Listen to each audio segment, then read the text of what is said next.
तो अभी तो हमारे लोग तो भोले भाले, उनको यही नहीं पता कि भाई अब जो सरकार में उन्हीं से काम लेना है। ठीक है, तो मैं फिर आपसे कहूँगा कि यहाँ क्या है ना, एक दल है जिसको आज़ाद समाज पार्टी, जो समाज के लिए काम कर रहा है। कुछ दल ऐसे हैं जो काम तो नहीं कर रहे, लेकिन हाँ बेचारे वो जो है इस तरह की चीज़ें करके वो लोगों को दीर्घ भ्रमित और गुमराह काम करने की कोशिश कर रहे हैं, जबकि जनता अब उनकी बातों में आने वाली थी। तो अभी तो वो हमारी पार्टी में है ही नहीं। कभी जैसे रामजी लाल सुमन ने जो बयान दिया जी, और वो तो शेड्यूल कास्ट के हैं, बिल्कुल। अब उन्होंने जो बयान दिया है वो समाजवादी पार्टी में रहते दिया है। जी, तो जो बयान उन्होंने जिस पार्टी में रहते दिया, वो उसकी जिम्मेदारी उस पार्टी की है। जो जिस पार्टी में रहेगा उसकी विचारधारा के आधार पर बोलेगा। जी, कोई आजाद समाज पार्टी में होगा तो किसी जाति धर्म का हो, वो बाबा साहब अम्बेडकर के विचारों के आधार पर बोलेगा, वो फूले साहू के विचारों के आधार पर बोलेगा। तो आप लोग इतनी चिंता करने की जरूरत नहीं है। आपकी चिंता है, किसी दल की चिंता है। मैं नहीं कह सकता कि अगर आजम खान इधर आ गए तो भारतीय उत्तर प्रदेश की राजनीति में क्या बदलाव होगा। तो इसीलिए आप इस तरह का के एक सवाल ढूंढ रहे हैं। मगर मैं आपसे फिर ये कहूँगा, इस पर मैंने तो बहन जी को इस बयान के बाद भी उनका प्रचार करते देखा। जी, 2019 का लोकसभा चुनाव मेरे याद है, बहन जी जो है मंच से उनके लिए हमारी नेता रहे हैं बहन जी, हम उनसे सीखते हैं। वो आजम खान के लिए वोट मांग रही थी। आजम खान इतने बुरे थे, बहन जी उनके लिए वोट क्यों मांग रही थी? बिल्कुल। क्यों भाई, आप ही सोचो ना कि वो क्यों वोट मांग रही थी। तो आजम खान साहब, मेरे उनसे राजनीतिक रिश्ते नहीं, भाई पारिवारिक रिश्ते हैं, वैचारिक रिश्ते हैं। हमें भावनात्मक लगाव भी, एक दूसरे के दुख सुख में हम खड़े होते हैं। तो आप ये सोचिए कि उन्होंने जिस पार्टी में रहते जो बयान दिया, वो उस पार्टी की विचारधारा के आधार पर दिया। वही लोग हैं जो आज भारतीय जनता पार्टी में जाके मुसलमानों के खिलाफ लाठी लेके घूम रहे हैं। वही जब दूसरी पार्टियों में रहे हैं तो वो ईद का त्यौहार भी मनाते थे। ये तो व्यक्ति की विचारधारा, उसके दल के सोच के आधार पर बयान दिए जाते हैं। का खेल है, समय का खेल है, समय के साथ साथ दल का भी खेल है, दल की विचारधारा का भी खेल है।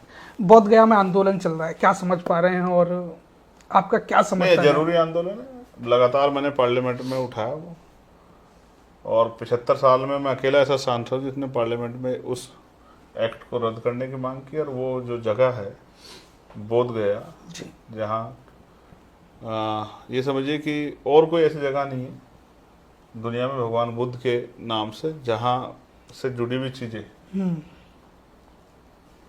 वो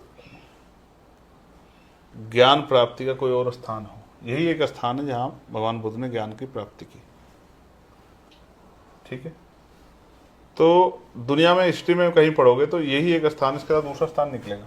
तो उस स्थान पे भगवान बुद्ध के अनुयायियों को अवसर मिले, अधिकार मिले, इसमें कोई बुराई नहीं होनी चाहिए। मैंने मांग सरकार से उठाई है, मतलब आने वाले समय भी सरकार से मांग उठाऊंगा कि भाई ये जो एक्ट है उसको ख़त्म करके और वहाँ बुद्धिस्ट समाज के लोगों को उनका अधिकार दिया जाए, जैसे अन्य धर्मों के धार्मिक स्थान पर उनको अधिकार दिया गया है।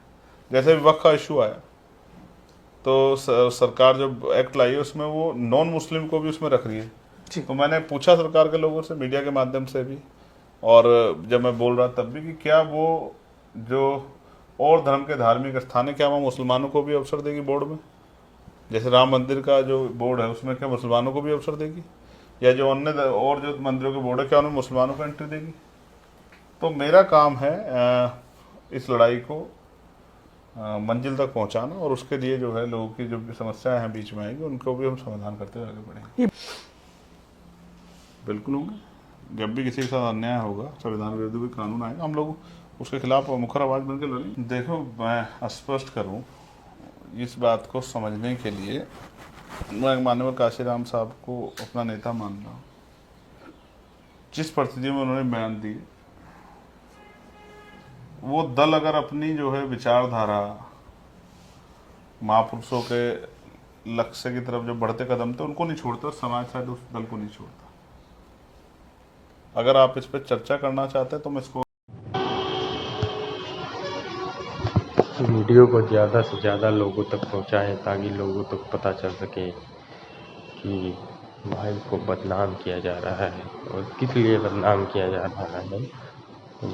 अनेक सारे वीडियो को वायरल करके भाई को इसी वजह से बदनाम किया जा रहा है क्योंकि उनके बढ़ते कद को नहीं पहचान पा रही हैं पार्टियाँ। जिस दिन सरकार आज़ाद समाज पार्टी की आ जाएगी उस दिन इन लोगों को कोई बचा नहीं पाएगा। और हम तो यही कहेंगे कि पूरी मेहनत और लगन के साथ भाई के साथ रहिए, और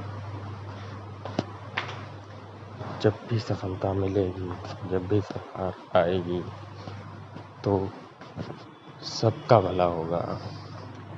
हिंदू, मुस्लिम, सिख, ईसाई, बौद्ध, जैन, सभी के लिए तो आवाज़ उठाते हैं भाई।